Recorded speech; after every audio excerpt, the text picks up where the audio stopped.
61A lecture number 23. Announcements. The ANTS project is due Friday, but finish it tomorrow for that early submission bonus point. Homework 6 is due tomorrow.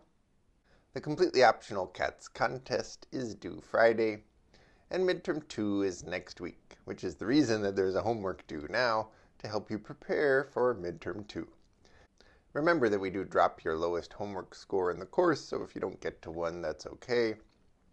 The midterm itself is next week. Please read this Piazza post, which describes what you can bring. We will provide both the midterm 1 and midterm 2 study guides. Those are much more useful if you've read them in advance. And you can bring 2 sheets of notes. If you need any special accommodations, such as a left-handed seat, a remote exam, alternate time, please fill out this form by Friday. Thanks.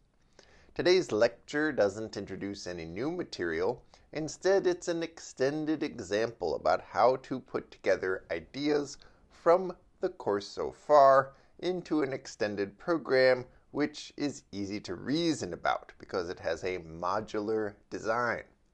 And this example will let you practice some of the techniques from the course so far.